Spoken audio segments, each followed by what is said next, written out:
I'm female 33, engaged to my fiancé, male 36. I have a preschool daughter and he has a teen daughter.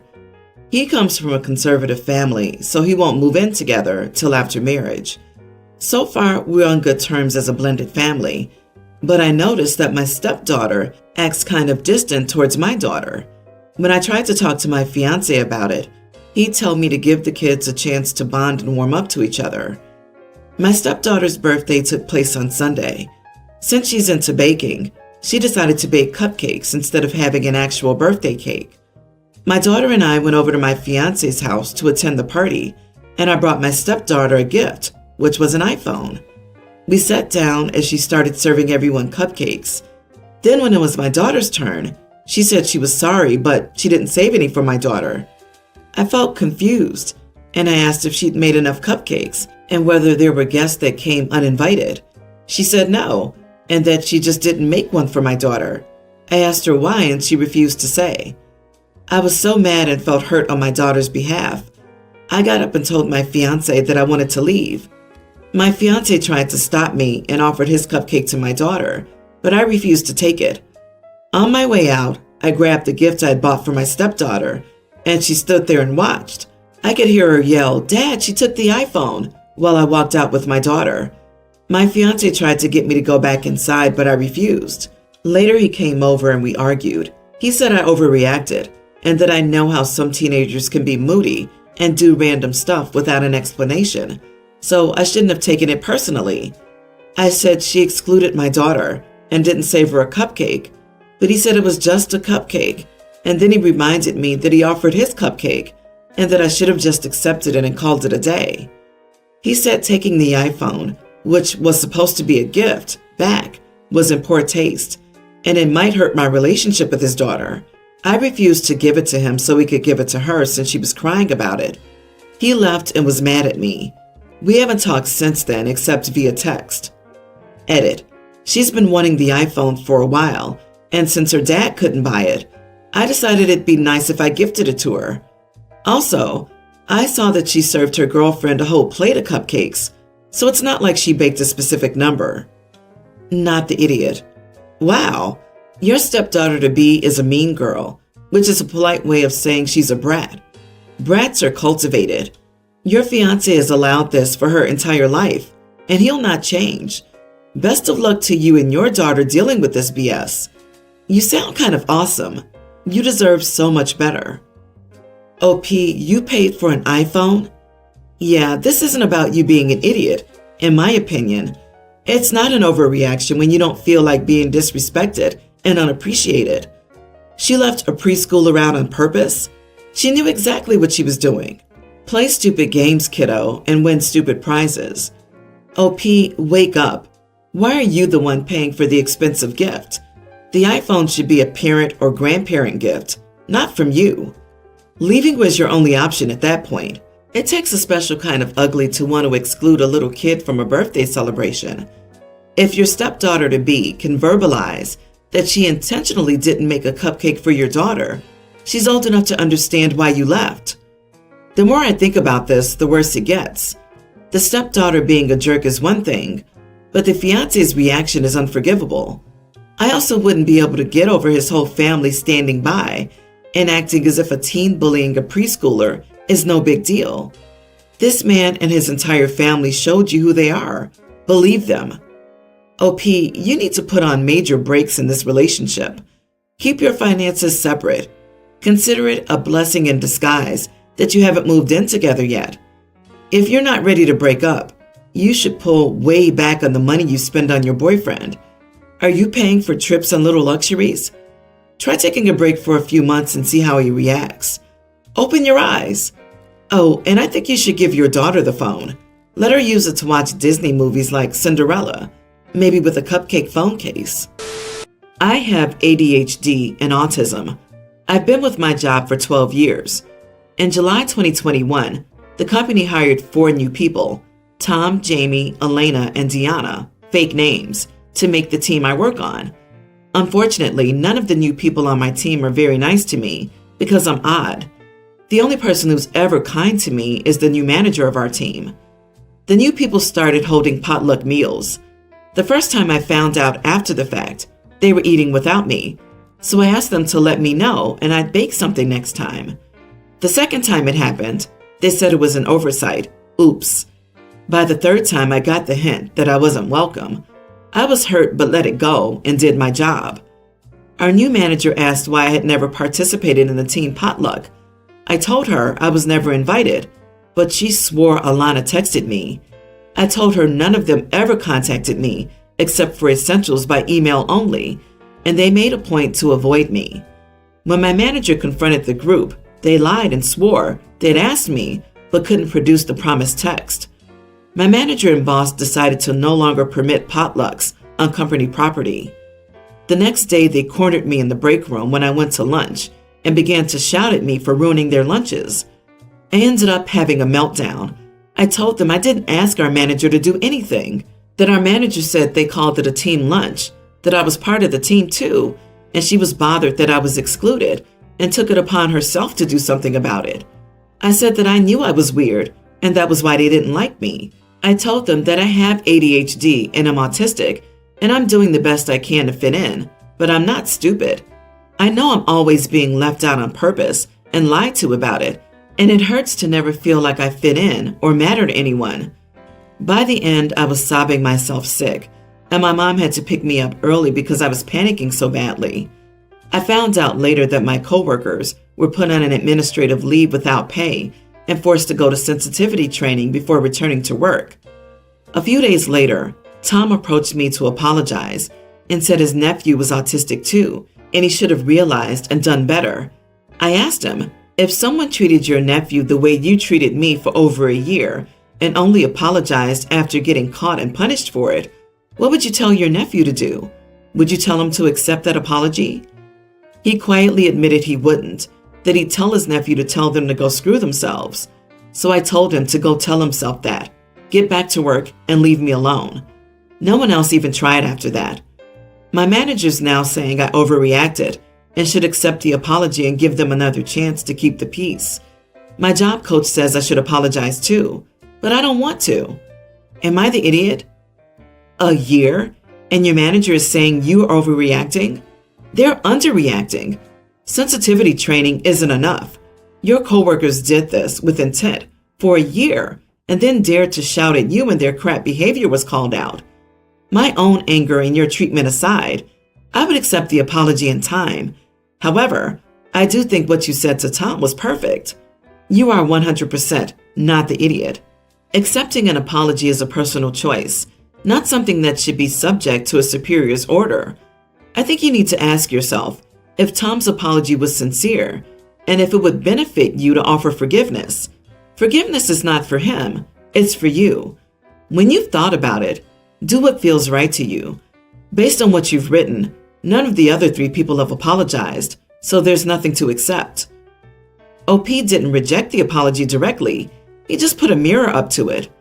OP, he only apologized after you said you were autistic. You shouldn't have to state your disabilities to get people to treat you like a human being. As an autistic, I'd also tell them to go screw themselves. I'm very frustrated as I write this. I've been with my wife for 15 years. We're both 33 years old and have 2 wonderful children, both very young. We are professionals in our community and earn good wages, but like many people, money's often tighter than I would like.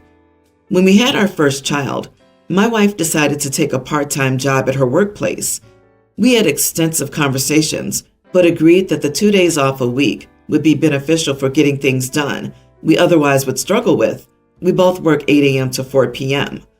With both of our children, she's taken 18-month maternity leaves, and we're nearing the end of her last leave. As such, money's especially tight, and some things have fallen off, like household tasks, because having 2 kids is a lifestyle change. We both agreed that it would be great for her to return to work part-time, but we argued today. Today she told me that she volunteered for the PTA starting in January when she returns to work so that she can go to my son's school on her off days. This was a bit triggering for me because I feel that the days off are for her to complete the tasks that we don't have time for. So I told her that much and felt like I was very polite in what I said. I did reference household chores like laundry, dishes, vacuuming, and whatnot. Again, it was not to be misogynistic, but our family does happen to follow the stereotypical archaic family structure where we have a partially stay-at-home mom and me working full-time, plus overtime occasionally. The climax of this argument was my wife getting irate and telling me that I couldn't tell her what she could do on her days off. I reminded her that these were not days off, but rather an agreement where she works part-time but gets our family tasks done. She feels I'm overbearing and doesn't want to sign up for that, but she doesn't want to return to work full-time either. I'm not trying to be rude or ignorant, but I'm frustrated. I feel that if she wants to volunteer at my son's school and makes a commitment, she should be taking extra shifts and making more money for the family. Also, if she's going to stay part-time, she needs to accept that family responsibilities come first. Am I being an idiot? I feel she's selfish by wanting full control over her days off while not working full-time. I don't know if I'm wrong or right here, and I'm struggling to understand her perspective. Edit. I didn't use PTA properly. It was the volunteering throughout the week at the school that was frustrating. Roughly 4 hours a day on her days off. She works Tuesday, Wednesday, and Thursday. She has Friday, Saturday, Sunday, and Monday off. You are the idiot. Kids don't raise themselves.